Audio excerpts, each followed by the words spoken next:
നമസ്കാരം. ABC ചാറ്റിലേക്ക് സ്വാഗതം. കഴിഞ്ഞ ദിവസം നമ്മൾ സംസാരിച്ചപ്പോൾ പറഞ്ഞിരുന്നു 2026 തെരഞ്ഞെടുപ്പിൽ, നിയമസഭാ തെരഞ്ഞെടുപ്പിൽ BJPയുടെ സാധ്യതകളെ കുറിച്ച്. കാസർഗോഡ് കേന്ദ്ര സർവകലാശാലയിലെ പ്രൊഫസറും ഡീനുമായ ഡോക്ടർ കെ ജയപ്രസാദാണ് BJPയുടെ സാധ്യതകളെ കുറിച്ച് കഴിഞ്ഞ ദിവസം നമ്മളോട് സംസാരിച്ചത്. അദ്ദേഹം 45 സീറ്റുകളിൽ വരെ കേരളത്തിൽ BJPക്ക് സാധ്യതയുണ്ട് എന്ന് പറയുകയുണ്ടായി. ഇത് കേട്ട ചില നമ്മുടെ പ്രേക്ഷകർക്ക് സംശയമുണ്ടായി. BJPയുടെ സാധ്യതകൾ അത്രത്തോളം എങ്ങനെ വളർന്നു വന്നു എന്നുള്ളതും എങ്ങനെ അത് സാധ്യമാകും എന്ന ചോദ്യങ്ങളൊക്കെ നമ്മുടെ പല പ്രേക്ഷകരും ചോദിക്കുകയുണ്ടായി. ഒപ്പം ലോക്സഭാ മണ്ഡലത്തിലെ തെരഞ്ഞെടുപ്പിനെ വെച്ചാണോ നിങ്ങൾ ഒരു നിയമസഭാ തെരഞ്ഞെടുപ്പിനെ കാൽക്കുലേറ്റ് ചെയ്യുന്നത് എന്ന സംശയങ്ങളും പ്രേക്ഷകർ ഉന്നയിക്കുകയുണ്ടായി. ഇപ്പോൾ അതിനൊക്കെ ഉത്തരം നൽകുന്നതിന് വേണ്ടി ഡോക്ടർ കെ ജയപ്രസാദ് വീണ്ടും ലൈവിൽ വന്നിരിക്കുകയാണ്. അദ്ദേഹം തന്നെ നമ്മുടെ സംശയങ്ങൾക്ക് മറുപടി നൽകും. സർ, സ്വാഗതം ABC ചാറ്റിലേക്ക്. ഈ പ്രേക്ഷകർ ഉന്നയിച്ച ചോദ്യം ഞാൻ സാറിനോട് ഞാനും അങ്ങോട്ട് ഉന്നയിക്കുകയാണ്. സാർ, ഒരു ലോക്സഭാ തെരഞ്ഞെടുപ്പ് വെച്ചാണോ നിയമസഭാ തെരഞ്ഞെടുപ്പിനെ കാൽക്കുലേറ്റ് ചെയ്യുന്നത്? വളരെ ശരിയായ ഒരു ചോദ്യമാണ്. ലോക്സഭാ തിരഞ്ഞെടുപ്പിലെ വോട്ടിംഗ് പാറ്റേണും നിയമസഭാ തിരഞ്ഞെടുപ്പിലെ വോട്ടിംഗ് പാറ്റേണും അതുപോലെ തദ്ദേശ സ്വയംഭരണ സ്ഥാപനങ്ങളിലെ വോട്ടിംഗ് പാറ്റേണും തികച്ചും വിഭിന്നമായിരിക്കും. ഇപ്പൊ കേരളത്തിൽ തന്നെ 2019 ലോക്സഭാ തെരഞ്ഞെടുപ്പിലെ UDFന് കിട്ടിയ വൻ വിജയം 2021 വന്നപ്പോഴത്തേക്കും അത് LDFനായി മാറി, നിയമസഭയിൽ വന്നപ്പോഴത്തേക്കും. അതുകൊണ്ട് സാധാരണ ഒരു ആളിനെ സംബന്ധിച്ചിടത്തോളം, ഒരു വ്യക്തിയെ സംബന്ധിച്ചിടത്തോളം ഇതൊരു സംശയത്തിന്റെ നില. നമ്മളിങ്ങനെ ഒരു ക്ലെയിം പറഞ്ഞത് അത് ശരിയാണോ? അപ്പോൾ ഞാൻ ഇന്നലെ 45 സീറ്റ് എന്ന് പറഞ്ഞാൽ 45 സീറ്റിന്റെ മുകളിലേക്ക് വേണമെങ്കിൽ അത് പോകാം, ആ തരത്തിലാണ് സ്റ്റാറ്റിസ്റ്റിക്സ് ഉണ്ട്. അപ്പൊ ഞാൻ അതുകൊണ്ട് ഈ സംശയം എനിക്കും ഉണ്ട്. കാരണം ഞാൻ മാത്രമല്ല, പല സംസ്ഥാനങ്ങളും, ഉദാഹരണത്തിന് ഒറീസ സംസ്ഥാനം 2014-ലും 2019 ഒറീസയില് നിയമസഭയും ലോകസഭയും ഒന്നിച്ച് നടക്കുമ്പോൾ ലോകസഭയുടെ പാറ്റേൺ അല്ല നിയമസഭയിൽ, ഒരേ വോട്ടിംഗ് ആണ്. ഡൽഹിയിൽ അതുപോലെ ആം ആദ്മി പാർട്ടിയെ സ്റ്റേറ്റിൽ ഇലക്ട് ചെയ്യുകയും മുഴുവൻ സീറ്റിലും BJP ജയിപ്പിക്കുകയും ചെയ്തു. അതുകൊണ്ട് എന്നെ സംബന്ധിച്ചും ഇതേ ചോദ്യം ഉണ്ടായിരുന്നു. പക്ഷെ അതുകൊണ്ട് തന്നെ ഞാൻ 2014 ലോകസഭാ തെരഞ്ഞെടുപ്പും 2016 നിയമസഭാ തെരഞ്ഞെടുപ്പും 2019 ലോകസഭയും 2021 നിയമസഭയും 2024 ലോകസഭയും, അതായത് 5 തെരഞ്ഞെടുപ്പുകളുടെ അടിസ്ഥാനത്തിലാണ് ഞാൻ ഈ ഒരു നിഗമനത്തിലേക്ക് എത്തിയത്. അപ്പം അതുകൊണ്ട് പ്രേക്ഷകരെ സംബന്ധിച്ചിടത്തോളം ഈ വിഷയം, അപ്പൊ സാധാരണ കേരളത്തിലൊരു നറേറ്റീവ് ഉണ്ട്. അപ്പൊ BJPയെ എതിർക്കുന്നു അല്ലാതെ BJPയെ പഠിക്കാറില്ല. അതായത് സംഘപരിവാർ പ്രസ്ഥാനങ്ങളെ കുറിച്ചും ഹിന്ദുത്വ രാഷ്ട്രീയത്തെ കുറിച്ചും ഒന്നും കേരളത്തില് കാര്യമായ പഠനം നടത്തിയിട്ടില്ല. പക്ഷെ ഒറ്റ വാക്കില് ഫാസിസം എന്നോ അല്ലെ സവർണ മേധാവിത്വമെന്നോ അല്ലെങ്കിൽ ഏതെങ്കിലും തരത്തിലുള്ള ചില വിമർശനങ്ങൾക്കപ്പുറം ആഴത്തിലിറങ്ങി ഞാനൊരു രാഷ്ട്രമീമാംസാ വിദ്യാർത്ഥി എന്നുള്ള നിലയിൽ, പതിറ്റാണ്ടുകളായി ഈ ഫീൽഡിൽ നിൽക്കുന്ന ഒരാളെന്ന നിലയിലും ഇതുവരെയായിട്ട് കേരളത്തിലെ ഹിന്ദുത്വ രാഷ്ട്രീയത്തിന്റെ വളർച്ചയോ തളർച്ചയോ ഏതാണെങ്കിലും അതൊന്നും തന്നെ ഒരു പഠന വിധേയമാക്കിയിട്ടില്ല. അതിന്റെ ഒരു പരിമിതിയുണ്ട്. മറ്റൊന്ന്, നമ്മുടെ മാധ്യമങ്ങൾ കൊടുക്കുന്ന ഒരു പിക്ചറുണ്ട്. BJP വെറുതെ ഒരു നോമിനൽ ഫോഴ്സ് ആണ് എന്നുള്ള തരത്തിൽ. അപ്പൊ അതുകൊണ്ട് സാധാരണ ഒരു വ്യക്തിയെ സംബന്ധിച്ചിടത്തോളം, ഈവൻ BJP അനുഭാവിയെ സംബന്ധിച്ച് പോലും, അല്ലെങ്കിൽ BJP പ്രവർത്തകർക്ക് പോലും ഇത് പഠനത്തിന് അവരെ ശ്രമിച്ചില്ലെങ്കിൽ ഇത് മാധ്യമങ്ങളിൽ കൂടെ വരുന്ന നെറേറ്റീവിൽ തന്നെ നമ്മൾ വിശ്വസിക്കേണ്ടി വരും. അപ്പൊ അതുകൊണ്ട് ഇവിടെ നമുക്ക് എടുത്തു പറയേണ്ടത് 2024 BJPക്ക് ലഭിച്ച വോട്ട് എന്ന് പറയുന്നത് 2014 മുതൽ ഉണ്ടായ ഒരു വളർച്ചയുടെ ഒരു മുന്നേറ്റമാണ് നമ്മൾ കാണുന്നത്. അത് നമ്മൾ ഈ 4 തെരഞ്ഞെടുപ്പിൽ എന്റെ മുന്നിൽ കണക്കുകൾ ഇരിപ്പുണ്ട്. അതുകൊണ്ട് ലോകസഭയുടെ 3 ലോകസഭാ തെരഞ്ഞെടുപ്പ് നമ്മൾ നോക്കിയാൽ, ഉദാഹരണത്തിന് തിരുവനന്തപുരം മണ്ഡലം ഞാൻ ഇന്നലെ സൂചിപ്പിച്ചു, നമ്മൾ പഠന വിധേയമാക്കാത്ത തിരുവനന്തപുരം ഒരു സ്റ്റേബിൾ BJP കോൺഫിഡൻസ് ആണ്. എന്നാൽ പോലും തിരുവനന്തപുരത്ത് 2014 32.32% വോട്ട് BJPക്ക് ലഭിച്ചു. 2019 അത് 31.26 2024 അത് 35.55% മാറി. അപ്പം നമുക്കറിയാം, ഒരു 3 തെരഞ്ഞെടുപ്പിൽ 10 വർഷത്തിനുള്ളിൽ BJPയുടെ വളർച്ച തിരുവനന്തപുരം മണ്ഡലത്തിൽ.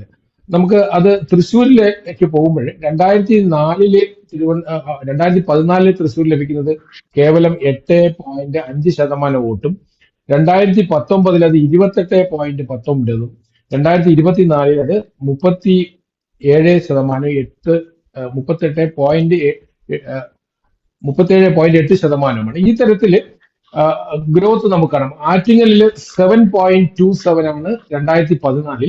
2019 അത് 24.66, 2024 അത് 31.64.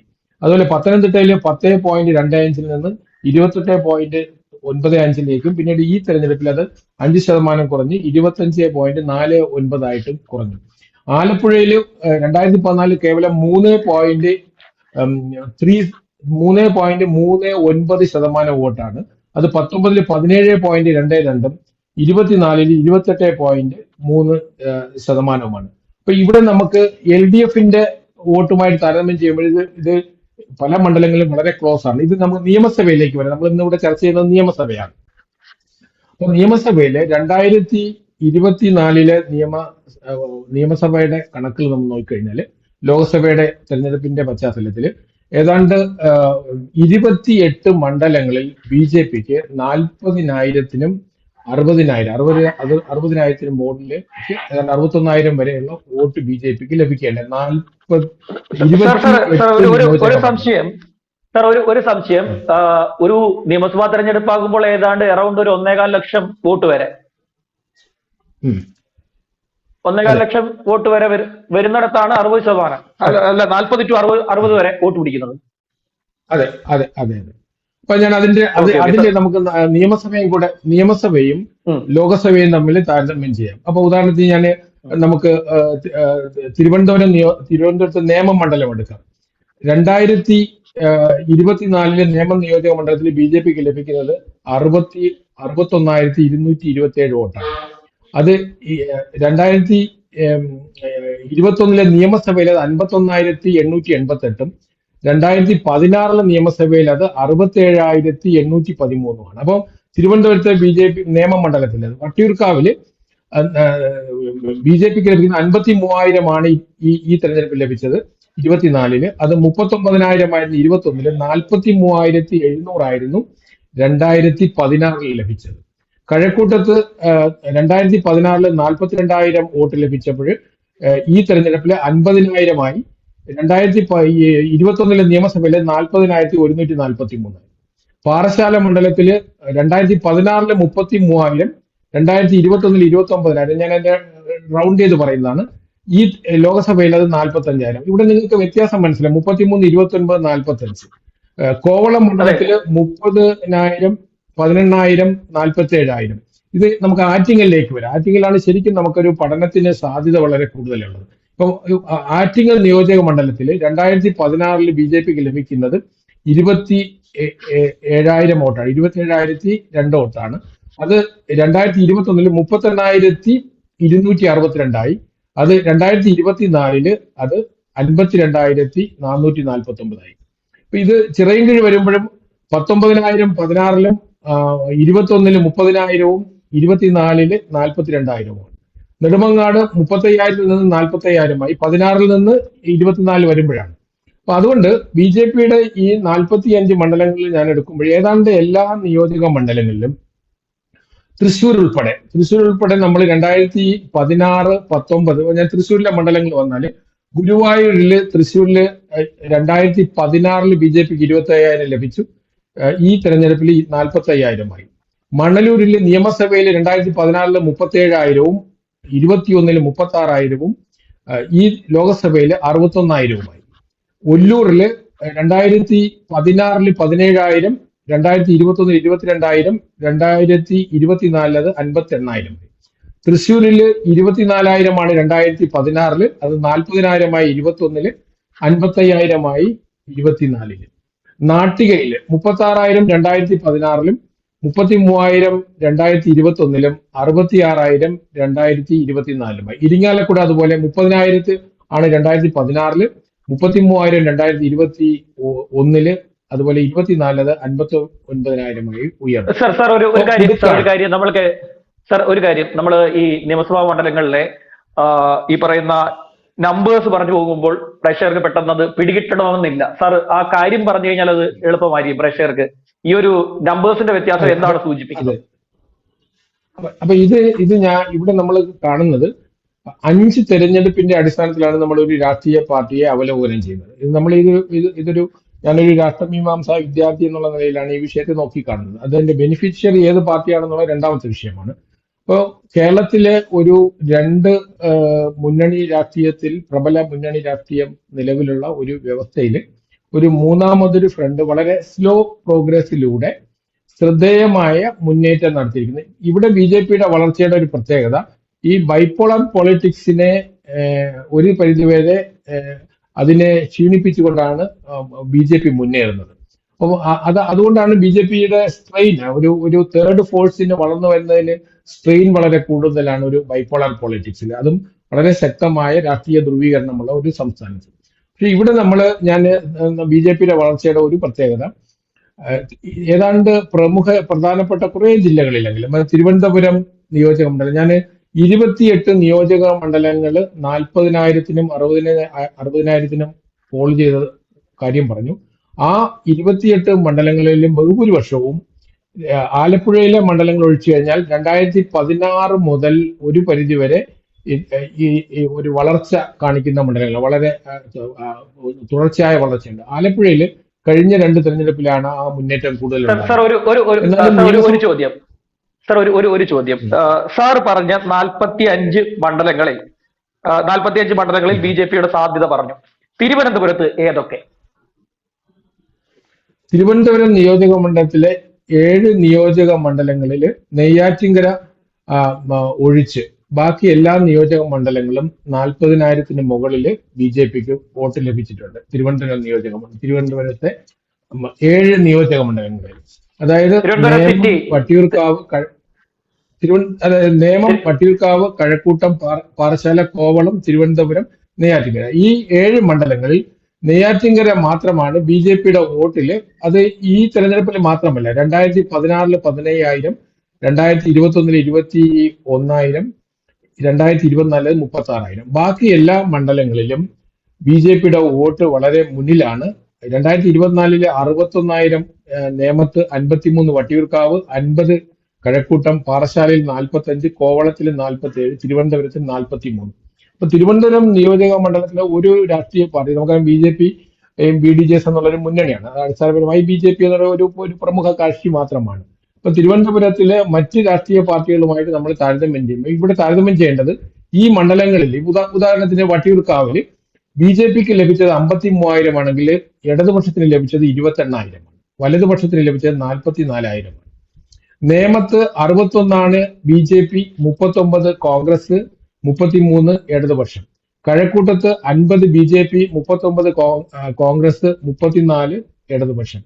പാറശാലയിൽ 45 ബി ജെ പി, 59 കോൺഗ്രസ്, 46 ഇടതുപക്ഷം. കോവളത്തില് 47 ബി ജെ പി, 64 കോൺഗ്രസ്, 39 ഇടതുപക്ഷം. തിരുവനന്തപുരം മണ്ഡലത്തില് ബി ജെ പി 43, കോൺഗ്രസ് 48, ഇടതുപക്ഷം 27,000. വളരെ പുറകിലാണ് തിരുവനന്തപുരം മണ്ഡലം.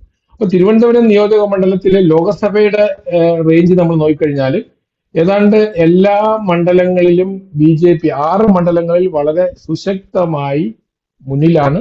അതിനൊരു കണ്ടിന്യൂറ്റി ഉണ്ട് എന്നുള്ളതാണ്. അതുപോലെ ആറ്റിങ്ങൽ മണ്ഡലങ്ങൾ. സാർ ഒരു കാര്യം, ഈ നെയ്യാറ്റിൻകരയിൽ പിന്നിലാണ് ബി ജെ പി, ഒരു മണ്ഡലത്തിൽ മാത്രം പിന്നിലാണെന്ന് പറയുമ്പോഴും നെയ്യാറ്റിൻകരയിലും വളരുന്നുണ്ട്, 36,000 വോട്ട് പിടിച്ചിട്ടുണ്ട്. അതെ, അതാണ് ഞാൻ സൂചിപ്പിച്ചത്. നെയ്യാറ്റിൻകര നിയോജക മണ്ഡലത്തില് 2016 15,531 വോട്ടാണ്. അവിടെ നിന്ന് 2021 നിയമസഭയിൽ വരുമ്പോഴത്തേക്കും അത് 21,009 വോട്ടും 2024 ലോക്സഭയിൽ വരുമ്പോൾ 36,136 വോട്ടുമായിട്ട് മാറി. അവിടെയും ബി ജെ പിയുടെ വളർച്ച മുന്നോട്ട് തന്നെയാണ്, കൃത്യമായിട്ട്. ഇത് നമ്മൾ ആറ്റിങ്ങൽ മണ്ഡലത്തിൽ വരുമ്പോൾ ഇവിടെ നമ്മൾ കമ്പാരിസൺ നടത്തണം. അതായത് ഇടതു മുന്നണിയും വലതു മുന്നണിയും ബി ജെ പിയും തമ്മിലുള്ള കമ്പാരിസൺ നടത്തുമ്പോഴാണ് അതിന്റെ വ്യത്യാസം വരിക. ഉദാഹരണത്തിന് ആറ്റിങ്ങൽ നിയോജക മണ്ഡലം, ഞാനതിന്റെ പെർസെന്റേജ് വൈസ് ആയിട്ട് നമ്മൾ നോക്കുകയാണെങ്കിൽ ലോകസഭയിൽ വരുമ്പോഴാണെങ്കിൽ, നമ്മളിപ്പോൾ നിയമസഭ പറയുന്നുണ്ട്, അപ്പൊ ലോകസഭയിലൂടെ കണക്കെടുക്കുകയാണെങ്കിൽ വളരെ പ്രകടമായി നമുക്കത് മനസ്സിലാവും. ഉദാഹരണത്തിന് തിരുവനന്തപുരം നിയോജക മണ്ഡലത്തില് 25.74 തിരുവനന്തപുരം നിയോജക മണ്ഡലത്തിൽ ഇടതുപക്ഷത്തിന്റെ വോട്ട് ലോകസഭയിൽ ലഭിച്ചത്. പക്ഷെ ബി ജെ പിക്ക് അത് 35.5 ഇവിടെ നമ്മൾ ഇത് മാത്രമല്ല കമ്പയർ ചെയ്തത്, നിയമസഭയും കൂടെ വെച്ചിട്ടാണ് ഞാൻ കമ്പയർ ചെയ്തത്. മറ്റ് ശ്യാമിന് എന്താണ് സംശയമുള്ളത് ഇതിന്റെ വോട്ടിംഗ് പാറ്റേണിൽ ഏത് ജില്ലയിലാണ് എന്നുള്ളത് ഞാൻ വേണമെങ്കിൽ ഡീറ്റെയിൽ ആയിട്ട് പറയാം. ഏതൊക്കെ ജില്ലയിലാണ് BJPക്ക് സാധ്യത വളരെ കൂടുതലുള്ളത്.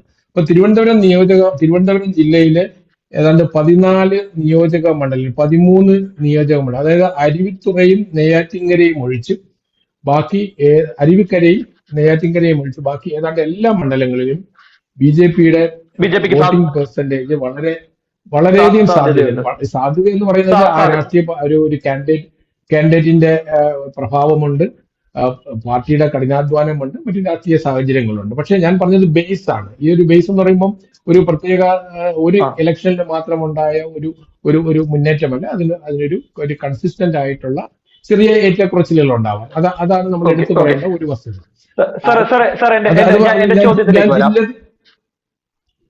എന്റെ ചോദ്യത്തിലേക്ക് വരാം സർ. ഇനിയിപ്പോൾ തിരുവനന്തപുരം നോക്കുമ്പോൾ 14 മണ്ഡലങ്ങളിൽ 12ലും BJPക്ക് കൃത്യമായിട്ടുള്ള വേരോട്ടവും അവർക്ക് വോട്ടിങ്ങിന്റെ ഉയർച്ചയും ഉണ്ട്. ഓരോ ഘട്ടങ്ങളിലായി ഉയർന്നുകൊണ്ടേയിരിക്കുകയാണ്. ഇനി നമുക്ക് കൊല്ലത്തേക്ക് വരാം. കൊല്ലത്തെ ഏതൊക്കെ?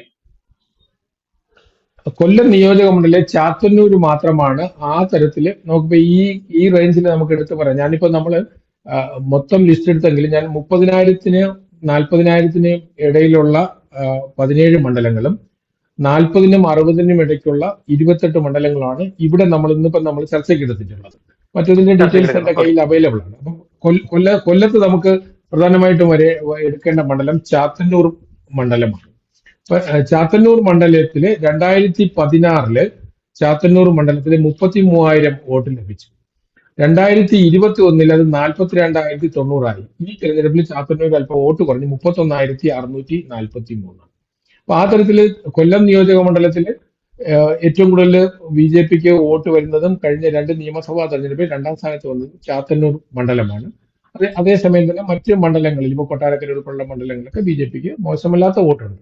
പക്ഷെ നമ്മളിപ്പം പറഞ്ഞ സാധ്യത വളരെ കൂടുതൽ 2ാം സ്ഥാനത്ത് 2 നിയമസഭാ തെരഞ്ഞെടുപ്പിൽ ചാത്തന്നൂർ 2ാം സ്ഥാനത്ത് തന്നെ BJP വന്നു എന്നുള്ളതാണ്. മറ്റൊന്ന് വരുന്നത് പത്തനംതിട്ടയാണ്. അടുത്ത് നമ്മുടെ നിയറസ്റ്റ് ജില്ല എന്ന് പറഞ്ഞാൽ പത്തനംതിട്ടയാണ്. അവിടെ തിരുവല്ല, പൂഞ്ഞാറ്, റാന്നി, ആറന്മുള, കോന്നി, അടൂർ ഈ 5 മണ്ഡലങ്ങൾ, കോന്നി, ആറന്മുള, റാന്നി, പൂഞ്ഞാർ, തിരുവല്ല ഈ 5 മണ്ഡലങ്ങളിലെ വോട്ടിംഗ് നമ്മൾ നോക്കിക്കഴിഞ്ഞാൽ ഇപ്പൊ കോന്നിയിൽ 2016 ലഭിക്കുന്നത് 2021 ലഭിക്കാൻ 32,811 അത് 34,619 ഈ ലോകസഭയിൽ മാറി. ഒരു കാര്യം ശ്രദ്ധിക്കേണ്ടത്, പത്തനംതിട്ട നിയോജക മണ്ഡലത്തില് 2024 ലോകസഭയിൽ ഏതാണ്ട് 5% BJPക്ക് വോട്ട് കുറയുകയുണ്ടായി. ചാലക്കുടിയിലും പത്തനംതിട്ടയിലുമാണ് BJPക്ക് വോട്ട് കുറഞ്ഞത് ലോക്സഭയിൽ. അപ്പൊ എന്നാൽ പോലും BJPയുടെ മണ്ഡലാടിസ്ഥാനത്തിൽ നമ്മൾ നിയമസഭയിൽ നോക്കുമ്പോഴത്തേക്കും ആറന്മുളയില് 38,806 വോട്ടാണ് 2016 ലഭിക്കുന്നത്. അത് 2021 21,099 2024 ലോകസഭയിൽ 38,545 വോട്ടുകൾ. അപ്പൊ നിങ്ങൾ ഈ 3 തെരഞ്ഞെടുപ്പ്, 2 നിയമസഭയും 1 ലോകസഭയും കൂടെ നമ്മൾ താരതമ്യം 38 2016-ലും 40 2024 5% വോട്ട് കുറഞ്ഞ പത്തനംതിട്ടയില് ആറന്മുളയിലെ BJP വോട്ട് 2016-ലെ 38 തന്നെ ഈ തെരഞ്ഞെടുപ്പിലും ഉണ്ട് എന്നുള്ളതാണ്. റാന്നിയില് 2021 19,000 ആയിരുന്നെങ്കിൽ 30,000 മാറി. അതോടെ തന്നെ പൂഞ്ഞാർ മണ്ഡലത്തില് ഏതാണ്ട് 19,000 വോട്ട് 2016 BJPക്ക് ലഭിച്ചു. ഇപ്പൊ അവിടെ 27,000. തിരുവല്ലയില് 31,434 വോട്ട് 2016-ലും അത് 31,000 അതേ വോട്ട് തന്നെ ഏതാണ്ട് അടുത്തോടെ 21-ലും. അതുപോലെ ലോകസഭയിൽ ഇപ്പോൾ 31,444 വോട്ട് ലഭിച്ചു.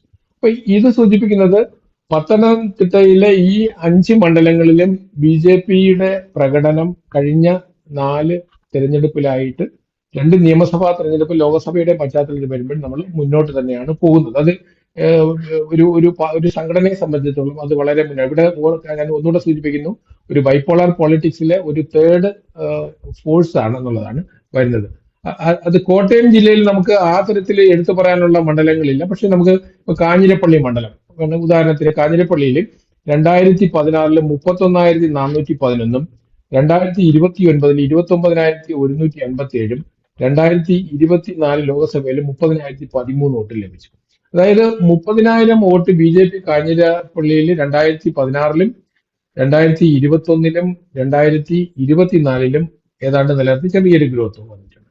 അപ്പൊ കോട്ടയം ജില്ലയിൽ അതുപോലെ ഏറ്റുമാനൂർ തുടങ്ങിയിട്ടുള്ള മണ്ഡലങ്ങളിൽ. അപ്പോൾ മറ്റ് ജില്ലകളിൽ നമ്മൾ എടുക്കുമ്പോൾ തൃശ്ശൂർ ഞാൻ നേരത്തെ സൂചിപ്പിച്ചു, ഗുരുവായൂർ, മണലൂർ, ഒല്ലൂർ, തൃശ്ശൂർ, നാട്ടിക, ഇരിങ്ങാലക്കുട, പുതുക്കാട്.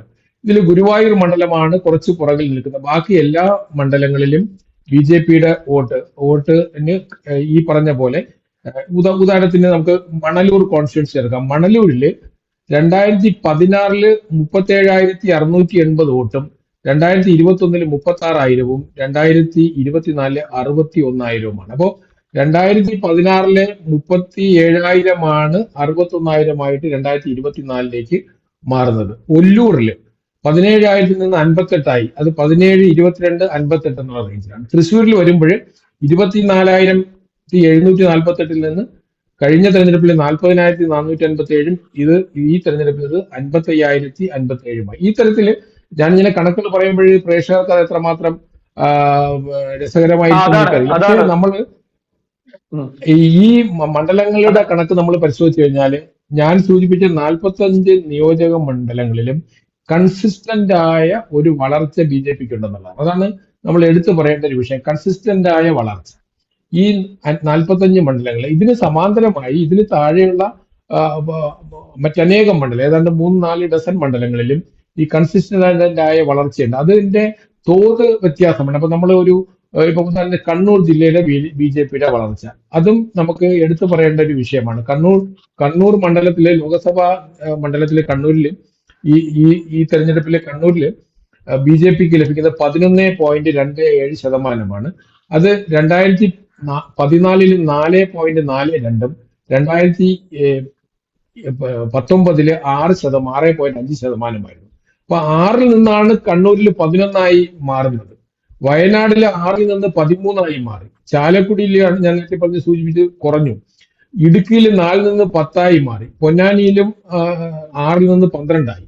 വടകരയിൽ 6-ൽ നിന്ന് 9.97%. അപ്പൊ എല്ലാ മണ്ഡലങ്ങളിലും ഇപ്പൊ നമ്മൾ നോക്കിക്കഴിഞ്ഞാൽ കാസർഗോഡ് വരികയാണെങ്കിൽ 13% നിന്ന് 14-ൽ 13%, അത് 16-ആയി. 19-ല് അത് 19.73-ആയിട്ട് 2024-ലേക്ക് മാറി. ആ തരത്തില് ഒരു തുടർച്ചയായ ഒരു മുന്നേറ്റം ഈ മണ്ഡലങ്ങളിൽ കാണാം. ഇപ്പോ പാലക്കാട് നിയോജക മണ്ഡലത്തിൽ നമുക്ക് അടുത്ത് നോക്കേണ്ട പാലക്കാട് ജില്ലയിലെ നിയോജക മണ്ഡലത്തിൽ പ്രധാനമായിട്ടും കോങ്ങാടും ഷൊർണൂരും അതുപോലെ പാലക്കാട്, മലമ്പുഴ, ഈ ഒറ്റപ്പാലം, ഈ നിയോജക മണ്ഡലങ്ങളിൽ നിയമസഭാ മണ്ഡലങ്ങളിൽ ബി ജെ പിയുടെ വളർച്ച, ഉദാഹരണത്തിന് പാലക്കാട് നിയോജക മണ്ഡലത്തില് 2016-ല് 40,076-ഉം 2021-ല് 50,220-ഉം 2024 ലോകസഭയിൽ അത് 43,072-മായി. ലോകസഭയിൽ നിയമസഭയെക്കാളും കുറയുകയുണ്ട്. ഇവിടെ എടുത്തു പറയേണ്ടത് പല നിയോജക മണ്ഡലങ്ങളിലും ബി ജെ പിയുടെ ലോകസഭയുടെ വോട്ടും നിയമസഭയുടെ വോട്ടും കൂടെ താരതമ്യം ചെയ്യുമ്പോൾ ലോകസഭയിൽ ലഭിച്ചതിനേക്കാൾ കൂടുതൽ വോട്ട് ലഭിച്ചിട്ടുണ്ട്. വിശേഷിച്ചും പാലക്കാട് മണ്ഡലത്തിൽ, അതുപോലെ പത്തനംതിട്ട നിയോജക മണ്ഡലം, തിരുവനന്തപുരം ഉൾപ്പെടെയുള്ള മണ്ഡലങ്ങളിൽ നിയമസഭയിൽ കൂടുതൽ വോട്ട് ലോകസഭയിൽ ലഭിച്ചതിനേക്കാളും വന്നിട്ടുണ്ടെന്നുള്ളത്. അതാണ് ഞാൻ സൂചിപ്പിച്ചത്. 2016-ൽ തന്നെ ബി ജെ പിക്ക് 67,000 വോട്ട് നിയമത്തിൽ ലഭിച്ചിരുന്നു. പക്ഷെ ലോകസഭയിൽ ഇപ്പൊ 61,000-ആണ് ലഭിച്ചത്. അപ്പം ആ ഒരു വ്യത്യാസമുണ്ട്. അപ്പൊ നിയമസഭയിലെ അഡ്വാൻറ്റേജ് ബി ജെ പിക്ക് കൂടുതലാണ്. പല നിയോജക മണ്ഡലങ്ങളിലും ബി ജെ പിക്ക് വോട്ട് കൂടുതലാണ്. അപ്പം ഉദാഹരണത്തിന് മലമ്പുഴ മണ്ഡലത്തില് നിയമസഭയിൽ 2016-ല് 46,000, അത് 50,000-ആയിട്ട് 21-ല് മാറി.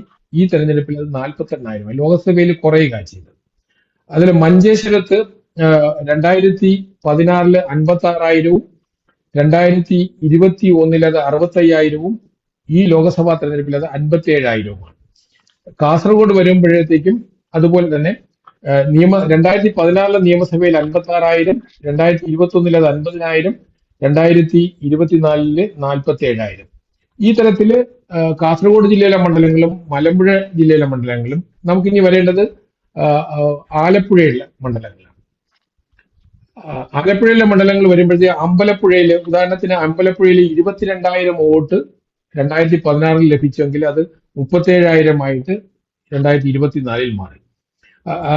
ഹരിപ്പാട് 12,000 നിന്ന് 17,000 47,000 മാറി. കരുനാഗപ്പള്ളിയിൽ 19,000 നിന്ന് 48,000 കായംകുളത്ത് 20,000 നിന്ന് 48,000 മാറി. അപ്പൊ ഈ തരത്തില് ആലപ്പുഴയിലെ ഗ്രോത്ത് നമ്മൾ 2016 2024 നോക്കുമ്പോഴത്തേക്കും ആ ഗ്രോത്ത് നമുക്ക് വളരെ പ്രകടമായി കാണാം. അപ്പം ഇവിടെ നമ്മൾ ഒരു കാര്യം പറയേണ്ടത്, ഈ കഴിഞ്ഞ ലോക്സഭാ തിരഞ്ഞെടുപ്പുകളിൽ 11 നിയോജക മണ്ഡലങ്ങളിൽ BJP 1-ാം സ്ഥാനത്ത് വന്നു. അതോടൊപ്പം തന്നെ 11 നിയോജക മണ്ഡലങ്ങളിൽ BJP UDFന്റെ മുകളിലാണ്. അതായത് നേമം, വട്ടിയൂർക്കാവ്, കഴക്കൂട്ടം, ആറ്റിങ്ങൽ, കാട്ടാക്കട, മണലൂർ, ഒല്ലൂർ, തൃശ്ശൂർ, നാട്ടിക, ഇരിങ്ങാലക്കുട, പുതുക്കാട്, ഈ 11 നിയോജക മണ്ഡലങ്ങളിൽ BJPക്ക് UDFനേക്കാൾ കൂടുതൽ വോട്ട് ലഭിക്കുകയുണ്ടായി.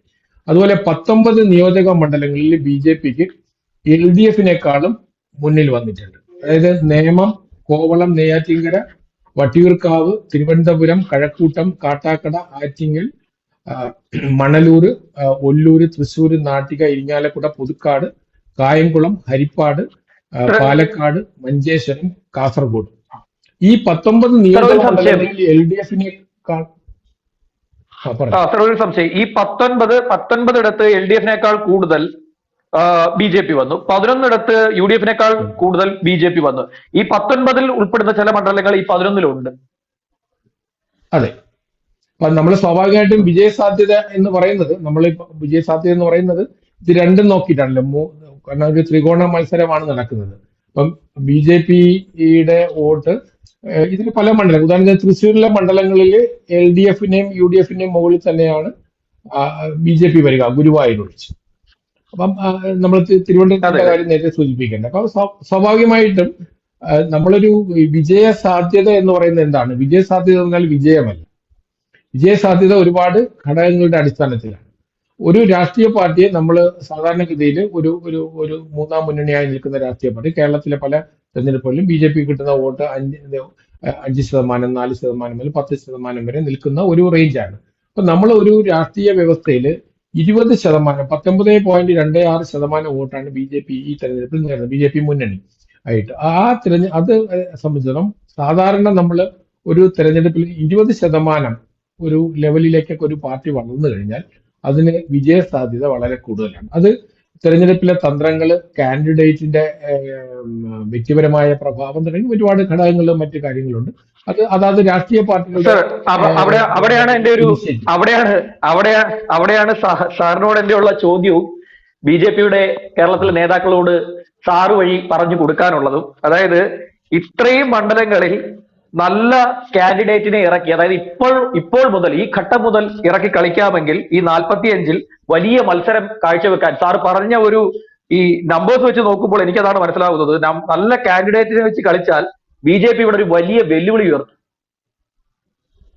ഇല്ല, അത് ഞാൻ പറയാതെ തന്നെ എനിക്ക് തോന്നുന്നു രാഷ്ട്രീയ പാർട്ടി നേതൃത്വത്തിന് അതിൻ്റെതായ ഒരു ധാരണ ഉണ്ടാവും. മാത്രമല്ല BJPയെ സംബന്ധിച്ചിടത്തോളം ദേശീയ തലത്തിലൊരു നേതൃത്വവും അതിൻ്റെതായ ചില നിർദ്ദേശങ്ങളും ഒക്കെ ഉണ്ടാവും. വെറും കേരള ഘടകം മാത്രമല്ല, ദേശീയ നേതൃത്വത്തിന്റെ കൂടെ ഒരു പിന്തുണയിലാണല്ലോ ഇത്തരം കാര്യങ്ങൾ തീരുമാനിക്കുന്നത്. അപ്പൊ അതുകൊണ്ട് അതൊരു കളക്റ്റീവായ നേതൃത്വം അവർ തീർച്ചയായിട്ടും അത് കാണുമെന്നാണ് ഞാൻ മനസ്സിലാക്കുക. കാരണം ഞാൻ ഈ 45 മണ്ഡലങ്ങളെ ഐഡന്റിഫൈ ചെയ്യാനുള്ള ഒരു പ്രധാന കാരണം, ഇതിൽ വിരലിലിടാവുന്ന ആലപ്പുഴയിലെ 1-2 മണ്ഡലങ്ങൾ ഒഴിച്ചു കഴിഞ്ഞാൽ ബാക്കി എല്ലാ മണ്ഡലങ്ങളിലും 2014 മുതൽ, അത് വിശേഷിച്ചും 16 മുതൽ വലിയ മുന്നേറ്റം BJPക്ക് ഉണ്ടായ മണ്ഡലങ്ങളാണ്. അവിടെയാണ് നമ്മൾ ഒരു രാഷ്ട്രീയ പാർട്ടിയുടെ 10 വർഷത്തെ ഇലക്ടറൽ പെർഫോമൻസിന്റെ അടിസ്ഥാനത്തിലാണ് അതിന് വിജയസാധ്യതയുണ്ടെന്ന് ഞാൻ സൂചിപ്പിച്ചത്. വിജയസാധ്യത വീണ്ടും ഞാൻ പറയുന്നു, പ്രേക്ഷകർ വിജയമായി കണക്കാക്കരുത്. വിജയസാധ്യത എന്ന് പറയുന്നത് നമ്മളിവിടെ സൂചിപ്പിച്ചതുപോലെയുള്ള രാഷ്ട്രീയ തന്ത്രങ്ങളും മറ്റു പല ജാതി മത സമവാക്യങ്ങളുണ്ട്. അതുപോലെ തന്നെയാണ് കേരളത്തിൽ നമുക്ക് BJPക്ക് ജയസാധ്യതയുള്ള മണ്ഡലങ്ങളായിരുന്നു കഴിഞ്ഞ നിയമസഭയിൽ നേമം നിയോജക മണ്ഡലം, അല്ലെങ്കിൽ മഞ്ചേശ്വരം, കാസർഗോഡ്, മലമ്പുഴ, പാലക്കാട് നിങ്ങൾ ഇടതുമുന്നണിയുടെ വോട്ടെടുത്ത് നോക്കിക്കഴിഞ്ഞാൽ മനസ്സിലാവും. ഈ ടാക്ടിക്കൽ വോട്ടിംഗ് BJPയെ തോൽപ്പിക്കുന്നതിന് വേണ്ടിയിട്ട് മഞ്ചേശ്വരത്തും കാസർഗോഡ് ഇടതുമുന്നണിയുടെ നേമത്ത് സംഭവിക്കുന്നത് അത് തന്നെയാണ്. ഉദാഹരണത്തിന് തിരുവനന്തപുരം ജില്ലയിലെ ഇടതുമുന്നണിയുടെ ഉം. പറയും. പറഞ്ഞോളൂ സാർ തുടർന്നോളൂ. അല്ല, ഇടതു മുന്നണിയുടെ നിയമസഭാ പ്രകടനവും ലോകസഭാ പ്രകടനവും തിരുവനന്തപുരത്ത് വലിയ വ്യതിയാനം നമുക്ക് കാണാം. ഇപ്പൊ തിരുവനന്തപുരത്തുള്ള ഒരു 7-6 മണ്ഡലങ്ങളിലും MLA-മാരുള്ളത് ഇടതുപക്ഷത്തിനാണ്. പക്ഷെ നിയമസഭയിൽ വരുമ്പോൾ അവർ 25% ചുരുങ്ങിയിരിക്കുകയാണ്. അപ്പൊ ആ തരത്തില് ആ തരത്തിൽ ഏത് രാഷ്ട്രീയ പാർട്ടി വോട്ട് ചെയ്താലും അത് ആത്മഹത്യാപരമായ നിലപാടായിരിക്കും. വോട്ട് മറിക്കുന്ന രാഷ്ട്രീയ പാർട്ടികൾക്ക് മുന്നോട്ട് വരാൻ കഴിയില്ല. അപ്പം സാധാരണ BJP-യെ കുറിച്ച് പണ്ട് പറയുന്നത് വോട്ട് മറിക്കുന്നു. ഇപ്പൊ നമ്മൾ കേൾക്കുന്ന എന്താണ്? BJP-യുടെ വോട്ട് മറിഞ്ഞതായിട്ട് നമുക്ക് ഈ തെരഞ്ഞെടുപ്പിൽ ആരും പറയുന്നില്ല. മറ്റ് മുന്നണിയുടെ വോട്ടാണ് BJP-യിലേക്ക് മറിഞ്ഞത്. അപ്പൊ നമ്മളിവിടെ കാണേണ്ടത് ഈ ഒരു മാറ്റം. ഇപ്പൊ 2016 മുതൽ BJP-യുടെ പ്രകടനം നിയമസഭയിൽ വളരെ ശക്തമായിട്ട് മറ്റ് തിരുവനന്തപുരത്തും കാസർഗോഡും നിന്നിരുന്ന BJP അത് മറ്റ് ജില്ലകളിലേക്ക്, പത്തനംതിട്ട ജില്ലയിലേക്കും അല്ലെങ്കിൽ പാലക്കാട് ജില്ലയിലേക്കും ഒക്കെ വ്യാപിക്കുന്ന തരത്തിലേക്ക് വന്നു. തൃശ്ശൂർ ജില്ലയിലും ഒക്കെ വ്യാപിക്കുന്നു. പക്ഷെ 2021 BJP-ക്ക് ആ തരത്തിലുള്ള പ്രകടനം കാഴ്ചവെക്കാൻ പറ്റിയില്ല നിയമസഭയിൽ. അത് സംഘടനാപരമായിട്ടോ മറ്റുമൊക്കെ അവരുടെ പരിമിതികളായിരിക്കാം. പക്ഷെ 2024 വരുമ്പോഴും 2016 ഒരു ആവർത്തനം നമുക്ക് 2024 കാണാം. അപ്പൊ അതുകൊണ്ട് ഈ സോളിഡ് ആയിട്ടുള്ള ഒരു വോട്ട് ബാങ്ക് വികസിക്കുന്നതാണ് ഒരു രാഷ്ട്രീയ പാർട്ടിയുടെ വളർച്ചയ്ക്ക് ഏറ്റവും ഗുണകരമാകുന്നതും. അതുപോലെ തന്നെ തൃശ്ശൂർ മണ്ഡലത്തിലെ ഈ വർഷത്തെ തിരഞ്ഞെടുപ്പ് നമുക്കറിയാം. BJP-യുടെ സംഘടനാപരമായ പ്രവർത്തനം, കാൻഡിഡേറ്റിന്റെ മികവ്, കാൻഡിഡേറ്റ് കഴിഞ്ഞ 5 വർഷം അവിടെ കേന്ദ്രീകരിച്ച് പ്രവർത്തിച്ചതും ഒക്കെ അവിടെ ഗുണം ചെയ്തിട്ടുണ്ട്. അപ്പോൾ ഉദാഹരണത്തിന് തിരുവനന്തപുരം നിയോജക മണ്ഡലത്തിൽ ഇലക്ഷൻ പ്രഖ്യാപിച്ചതിന് ശേഷമാണ് കാൻഡിഡേറ്റ് രംഗത്ത് വരുന്നത്. തൃശ്ശൂരിൽ 5 വർഷമായിട്ട് കാൻഡിഡേറ്റ് രംഗത്തുണ്ടായിരുന്നു. അതുപോലെ ആറ്റിങ്ങൽ നിയോജക മണ്ഡലത്തിലും കാൻഡിഡേറ്റ് കഴിഞ്ഞ 5 വർഷമായിട്ട് ആ മണ്ഡലത്തെ ശ്രദ്ധിച്ചിരുന്നു. അപ്പം ഏതെല്ലാം മണ്ഡലങ്ങളിൽ കാൻഡിഡേറ്റ് നറിഷ് ചെയ്തിട്ടുണ്ടോ ആ മണ്ഡലങ്ങളിൽ സംഘടനാപരമായി അവരെ വോട്ടിന്റെ വ്യാപ്തി വളരെ വലുതാണ്. അപ്പൊ ഇതൊക്കെ സംഘടന ചെയ്യേണ്ട കാര്യങ്ങൾ. ഇപ്പൊ ഞാനിപ്പോ ഒരു രാഷ്ട്രമീമാംസാ വിദ്യാർത്ഥി എന്നുള്ള നിലയിൽ നമ്മൾ കാണുന്നത് കേരളം ഒരു ബൈപോളാർ പൊളിറ്റിക്സ് ആയിരുന്നെങ്കിൽ ആ ബൈപോളാർ പൊളിറ്റിക്സിൽ അതിശക്തമായ വിള്ളൽ വീണിട്ടുണ്ട്. അതിൽ 2 മുന്നണികളെയും ഒരുപോലെ അഫക്റ്റ് ചെയ്തിട്ടുണ്ട്. ആ ഒരുപോലെ അഫക്റ്റ് ചെയ്യുമ്പോഴും UDF-ന് ന്യൂനപക്ഷ വോട്ടിന്റെ കേന്ദ്രീകരണം കൊണ്ട് ഒരു ഭാഗത്തുണ്ടായ നഷ്ടം മറുഭാഗത്ത് നികത്താൻ കഴിഞ്ഞിട്ടുണ്ട്. ലോങ് റണ്ണിൽ അത് UDF-ന് ഗുണകരമാകണമെന്നില്ല. ഉദാഹരണത്തിന് കേരളത്തിലെ നമുക്ക് ഡെമോഗ്രഫി നോക്കിക്കഴിഞ്ഞാൽ മലബാറിലെ ജില്ലകളിലുള്ളത് പോലെയുള്ള മുസ്ലിം ന്യൂനപക്ഷ പങ്കാളിത്തം മറ്റു ജില്ലകളിലില്ല. ക്രിസ്ത്യൻ ന്യൂനപക്ഷത്തിന് സെൻട്രൽ ട്രാവൻകൂറിൽ ആണ് കൂടുതൽ കേന്ദ്രീകരിച്ചിരിക്കുന്നത്. അപ്പോൾ ഹിന്ദു വിഭാഗങ്ങളുണ്ട്. അതുകൊണ്ട് UDF-ന് അത് ഗുണകരമാകും എന്ന് പറയാൻ പറ്റില്ല. നിയമസഭാ തലത്തിൽ വരുമ്പോൾ ലോകസഭയിൽ കിട്ടിയ ആനുകൂല്യം UDF-ന് ന്യൂനപക്ഷ കേന്ദ്രീകരണത്തിലൂടെ നിയമസഭയിൽ ലഭിക്കണമെന്നില്ല. അപ്പൊ അതുകൊണ്ട് ഞാൻ പറയുന്നത് 2016 2026 തീർച്ചയായിട്ടും UDF-ന് അഡ്വാൻറ്റേജ് ഉണ്ടാവും. പക്ഷെ ലോങ് റണ്ണിൽ ഈ ന്യൂനപക്ഷ കേന്ദ്രീകരണം മാത്രം കൊണ്ട് UDF-ന് സർവൈവ് ചെയ്യാൻ പറ്റില്ല. അപ്പോൾ UDF-ഉം തങ്ങളിൽ നിന്ന് എത്ര വോട്ട് ഇത്തവണ ചോർന്നു എന്ന് വളരെ സൂക്ഷ്മമായി പഠിക്കേണ്ടതുണ്ട്. ഏതാണ്ട് 10-14 നിയോജക മണ്ഡലങ്ങളിൽ, പാർലമെന്റ് മണ്ഡലങ്ങളിൽ UDF-ന് വോട്ട് കുറഞ്ഞിട്ടുണ്ട്. അപ്പോൾ UDF സേഫ് ആണെന്ന് തോന്നലുണ്ടാകരുത്. കാരണം UDF-നും ഭൂരിപക്ഷ മേഖല, അപ്പൊ നിയമസഭയിലേക്ക് വരുമ്പോഴത്തേക്കും ഡെമോഗ്രഫിയുടെ ഒരു മണ്ഡലത്തിന്റെ ഡെമോഗ്രഫി പാർലമെന്റ് തലത്തിലും നിയമസഭയിലും പഞ്ചായത്ത് തലത്തിലും വ്യത്യസ്തമായിരിക്കും. അപ്പൊ അതുകൊണ്ട് തന്നെ പാർലമെന്റിൽ ശോഭിച്ച ഒരു പാർട്ടിക്ക് നിയമസഭയിൽ വരുമ്പോൾ അതിന്റെ ബെനിഫിറ്റ് കിട്ടണമെന്നില്ല. പക്ഷെ ഇവിടെ UDF-നും ഇടതുപക്ഷത്തിന്റെയും തകർച്ച ഒരുപോലെ തന്നെയാണ്. പക്ഷെ വിജയത്തിന്റെ ലെവലിൽ നമ്മൾ നോക്കുമ്പോൾ ഒരു രാഷ്ട്രീയ പാർട്ടിയെ നമുക്ക് 2 തരത്തിൽ കണക്കാക്കാം. തെരഞ്ഞെടുപ്പിലെ പ്രകടനവും തെരഞ്ഞെടുപ്പിലെ വിജയവും. വിജയം മറ്റു ചില ഘടകങ്ങളെ അടിസ്ഥാനപ്പെടുത്തി. ഇപ്പൊ നേമം നിയോജക മണ്ഡലത്തിൽ BJP തോറ്റുവെങ്കിലും BJP-യും നേമം നിയോജക മണ്ഡലത്തിൽ ഒരു ശക്തിയാണ്. ചില തോൽവി ഒരു പാർട്ടി തോറ്റത് കൊണ്ട് മാത്രം ഇപ്പൊ തിരുവനന്തപുരം നിയോജക മണ്ഡലത്തില് ഇടതുപക്ഷ മുന്നണി ശക്തി തന്നെയാണ്. അവര് പാർലമെന്റിൽ 25% നിയമസഭയിലും തദ്ദേശ ഭരണം വരുമ്പോഴത്തേക്കും ഇടതുപക്ഷ മുന്നണി മുന്നിലേക്ക് വരുന്നുണ്ട്. അവിടെ കോൺഗ്രസ് ആണ് പുറകിലേക്ക് പോകുന്നത്. ഉദാഹരണത്തിന് തിരുവനന്തപുരം കോർപ്പറേഷൻ എന്ന് പറയുന്നത് BJP വേഴ്സസ് CPM ആണ്. അവിടെ കോൺഗ്രസ് ഇപ്പൊ നിലവിലുള്ള കോർപ്പറേഷനിലാണെങ്കിൽ കോൺഗ്രസിന് കാര്യമായ പങ്കാളിത്തമില്ലാതെ ആവുന്നു. ആ തരത്തിൽ നമ്മുടെ രാഷ്ട്രീയമായ അവലോകനം നടത്തുമ്പോൾ തദ്ദേശ സ്വയംഭരണ സ്ഥാപനങ്ങളിലും നിയമസഭയിലും ലോകസഭയിലും വ്യത്യസ്തമായ വോട്ടിംഗ് പാറ്റേൺ ആയിരിക്കും.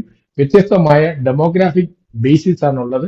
വ്യത്യസ്തമായിട്ടുള്ള ബിഹേവിയറിലുണ്ട്. അതുപോലെ സ്ഥാനാർത്ഥികളെ സംബന്ധിച്ചും ലോകസഭയിൽ ഒരു വലിയ ക്യാൻവാസ് ആണ്, നിയമസഭയിൽ ആ തരം ക്യാൻവാസ് വരില്ല. അപ്പൊ അതുകൊണ്ട് സൂക്ഷ്മമായ നിരീക്ഷണവും പഠനവും നടത്തി ഏതെങ്കിലും രാഷ്ട്രീയ പാർട്ടികൾ മുന്നോട്ട് പോയാലേ ഇതിന്റെ നേട്ടം കൊയ്യാൻ പറ്റും. നമ്മളുടെ ചർച്ച ഇന്നലെ ഇന്നും ചർച്ച ചെയ്ത് BJPക്ക് എന്തുകൊണ്ട് BJPയുടെ 45 സീറ്റുകളിൽ സാധ്യത കൂടി എന്ന് പറയുന്നത് കാരണം കേരളത്തിന്റെ ബൈപോളാർ പൊളിറ്റിക്സും കേരളത്തിൽ നമ്മളൊക്കെ ശീലിച്ച നറേറ്റീവ്സ്, അതായത് ഇത് കേരളമാണ്, അത് വടക്കേ ഇന്ത്യയിലെ ഹിന്ദി ബെൽറ്റാണ്. ഇപ്പൊ നമ്മൾ പറയുന്നത് കേരളത്തിൽ BJPയെ ജയിപ്പിക്കുക വഴി കേരളത്തിന്റെ പുരോഗമന സ്വഭാവം നഷ്ടപ്പെട്ടു. അതേസമയം ഉത്തർപ്രദേശ് ഏറ്റവും പിന്നോക്കം ആയിരുന്ന അല്ലെങ്കിൽ അപരിഷ്കൃതമായിരുന്ന ഉത്തർപ്രദേശ് ഇപ്പോൾ പുരോഗമന സ്റ്റേറ്റായി മാറി. കാരണം BJPയെ തോൽപ്പിച്ചു, അയോധ്യയിൽ ഉൾപ്പെടെ അവർ തോറ്റത് കൊണ്ട് ഉത്തർപ്രദേശ് പ്രോഗ്രസീവായി. ഈ നറേറ്റീവ്സ് നമുക്ക് ഡെവലപ്പ് ചെയ്യാൻ വേണമെങ്കിലും. പക്ഷേ നമ്മളൊരു വസ്തുതകളുടെ അടിസ്ഥാനത്തിൽ പഠിക്കുമ്പോൾ കേരളത്തിലുണ്ടായ മതപരമായ ധ്രുവീകരണം UDFന് ലോങ് റണ്ണിൽ ഗുണം ചെയ്യില്ല. ഇടതുപക്ഷ മുന്നണിക്ക് ഉണ്ടായതുപോലെ തന്നെയാണ് ഭാവിയിലുണ്ടാകുന്നത്. കാരണം എല്ലാ കാലഘട്ടത്തിലും മുസ്ലിം സമുദായത്തെ ഭീതിയിലാഴ്ത്തിക്കൊണ്ട് BJP അല്ലെങ്കിൽ RSS എന്നുള്ള ഒരു വലിയൊരു ഭീതി ജനിപ്പിച്ചുകൊണ്ട് വോട്ട് കൊണ്ടുപോകാൻ കഴിയില്ല. അതുകൊണ്ട് എൻ്റെ ഒരു കാഴ്ചപ്പാടെന്ന് പറയുന്നത് പൊളിറ്റിക്കലായിട്ട് വേണം ശരിക്കും ഫൈറ്റ് ചെയ്യേണ്ടത്. ഇപ്പൊ കേരളത്തിലെ ഇടത് വലത് BJP മുന്നണികൾ നമ്മുടെ ഇലക്ഷൻ നെറേറ്റീവ്സ് എന്ന് പറയുന്നത് മുഴുവനും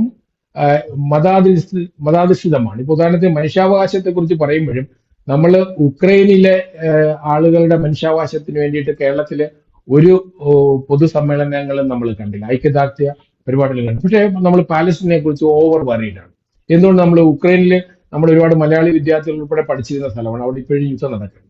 അപ്പൊ നമ്മളെ സംബന്ധിച്ചിടത്തോളം നമ്മൾ എല്ലാ കാര്യങ്ങളിലും മതത്തെ മാത്രം, വോട്ട് ബാങ്കിനെ മാത്രം ആശ്രയിച്ചാണ് നമ്മളുടെ രാഷ്ട്രീയ പാർട്ടികൾ പ്രതികരിക്കുന്നത്. അതുകൊണ്ട് കേരളത്തിലെ UDF സേഫ് ആണെന്ന് പറയുന്നത്. പക്ഷെ ഒരു കാര്യം ഞാൻ ഇവിടെ സൂചിപ്പിക്കുന്നു, കേരളത്തിലെ ന്യൂനപക്ഷങ്ങളുടെ വോട്ടിംഗ് പാറ്റേൺ ഇനി വരുന്ന തെരഞ്ഞെടുപ്പുകളിൽ ഒരുപോലെ ആയിരിക്കും. ഒന്നുകിൽ അവർ ഇടതുപക്ഷത്തെ സ്വീകരിക്കും, അല്ലെങ്കിൽ വലതുപക്ഷത്തെ സ്വീകരിക്കും. അതുകൊണ്ട് ഇത് 100% ഗ്യാരണ്ടീഡ് ആണ് ഈ വോട്ടെന്ന് UDFും വിചാരിക്കേണ്ട, LDFും വിചാരിക്കും. പക്ഷെ ദേശീയ തലത്തിലുണ്ടായ മാറ്റം, ഇന്ത്യ മുന്നണിയിലുണ്ടായ മാറ്റം തീർച്ചയായിട്ടും വരുന്ന ആളുകളിൽ അടുത്ത 5 വർഷത്തേക്കെങ്കിലും UDFന് അനുകൂലമായിട്ടായിരിക്കും കേരളത്തിലെ ന്യൂനപക്ഷ കേന്ദ്രീകരണം ഉണ്ടാകുക. ലോങ് റണ്ണിൽ അത് ഉണ്ടാവുകയുമില്ല. സർ, സമയപരിധി കൊണ്ട് ഇടപെടുകയാണ്. പ്രേക്ഷകർക്ക് ഈ കാര്യങ്ങൾ കൂടുതൽ വ്യക്തത വന്നു എന്ന് മനസ്സിലാക്കുന്നു. ഈ വിഷയത്തിൽ കൂടുതൽ ചർച്ചകൾ ഡോക്ടർ കെ ജയപ്രസാദുമായി ഉണ്ടായിരിക്കും. ഇനി മറ്റൊരു വിഷയമായിരിക്കും നാളെ അദ്ദേഹവുമായി ചർച്ച ചെയ്യുക, അതും രാഷ്ട്രീയം തന്നെയാണ്. ആ വിഷയം നാളെ നിങ്ങളെ അറിയിക്കാം. ഇത് പറഞ്ഞുകൊണ്ട് അവസാനിപ്പിക്കുകയാണ്. സർ, നന്ദി. കൂടുതൽ വാർത്തകളും വിശേഷങ്ങളും നിങ്ങളിലേക്ക് എത്താൻ ABC മലയാളം സബ്സ്ക്രൈബ് ചെയ്യുക, ബെൽ ബട്ടണും അമർത്തുക.